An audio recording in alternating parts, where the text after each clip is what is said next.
김정은 북한 국무위원장과 푸틴 러시아 대통령의 첫 정상회담이 곧 열립니다. 지난 2월 하노이 회담 결렬 이후 미국과 북한이 팽팽히 맞서는 상황에서 러시아가 등장하는 형국인데요. 북한이 오랜 우방이자 유엔 안보리 상임이사국인 러시아와 정상회담을 갖는 의미를 금기종 기자가 짚어봤습니다.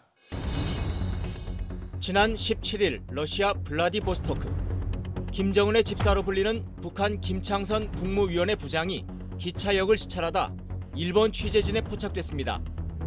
북러 정상회담에 앞서 김정은 위원장의 이동 경로를 사전 답사했다는 관측이 나왔습니다. Why did you come to Vladivostok? Could you please tell us? 러시아 크렘린궁은 이달 말에 푸틴 대통령의 초청으로 김정은 위원장이 러시아를 방문한다고 공식 발표했습니다. 김 위원장의 아버지 김정일은 지난 2000년부터 3년 연속으로 3차례 푸틴과 정상회담을 한 바 있습니다. 김 위원장은 중국과 4차례 정상회담을 했지만 러시아와는 처음입니다. 회담 시점이 김정은이 최근 미국과 협상 장기전을 예고한 직후라는 점에서 북한이 러시아를 통해 대북 제재의 돌파구를 모색한다는 분석이 나오고 있습니다. 해외 경제 협조와 기술 교류, 무역 활동을 다각적으로 주동적으로 책략 있게 벌여야 합니다. 북한은 경제 현안, 특히 당장 시급한 식량과 에너지, 외환안 타개 방안을 우선 협의할 것으로 보입니다. 러시아가 북한에 대한 식량 지원 같은 거, 밀 5만 톤 지원 얘기도 나오고 또 이제 에너지 지원, 러시아가 원유가 풍부하게 생산되고 있고 또 극동 지역에 남아도는 전력이 있죠. 또 가스도 있고. 식량 문제는 북한 외무성이 최근 해외 북한 대사관에 보낸 문건에서 절대적 식량난이 예견된다며 조속한 수입을 독려할 정도로 심각한 상황입니다. 미국의 북한 전문 매체 NK뉴스가 입수한 북한 외무성 문건은 식량 대책이 4월 중에 실현돼야 한다고 적시했습니다.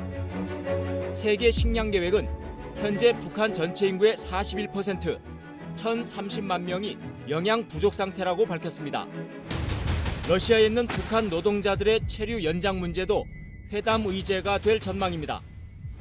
유엔 안보리는 지난 2017년 북한이 대륙간 탄도미사일 시험 발사를 하자 올해 연말까지 북한의 해외 파견 노동자를 전원 귀국시키라는 대북 제재를 채택했습니다. 러시아는 북한 노동자 3만 명 가운데 2만 명을 이미 돌려보냈고 중국과 아프리카에서도 북한 노동자들이 송환되면서 북한의 외환화는 가중되고 있습니다. 북한은 유엔 안보리 상임이사국인 러시아를 상대로 비핵화와 체제 안전 보장, 그리고 대북 제재 완화 문제도 논의할 것으로 보입니다.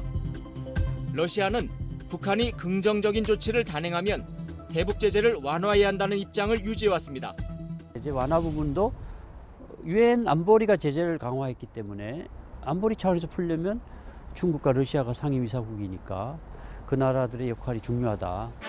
북한이 러시아의 지원을 이끌어낼 수 있다면 미국 주도의 대북 제재에서 숨통이 트이고 나아가 중국의 추가 협력도 기대할 수 있습니다. 러시아로선 비핵화 이슈에서 자국의 영향력을 확대하고 시베리아 자원 개발에 북한의 참여를 타진할 수 있습니다. 이처럼 북한과 러시아가 움직이자 미국은 스티브 비건 대북 특별대표를 모스크바로 급파했습니다. 미 국무부는 비건이 러시아 당국과 최종적이고 완전히 검증된 비핵화 방안을 협의할 것이라며 대북 압박 목적을 분명히 했습니다. 미국의 강한 견제에 러시아가 정면 충돌할 가능성은 낮아서 북러 회담의 성과는 제한적일 거라는 전망도 있습니다. 지금은 중국과 러시아가 미국과 완전히 다른 전략적 계산을 갖고 북한을 접근할 수 있는 단계는 아니다. 내부적으로 자력 갱생을 독려하며 버티기에 들어간 북한이 새로운 선택지 러시아에서 경제적 활로와 비핵화 협상의 돌파구를 마련할 수 있을지 주목됩니다.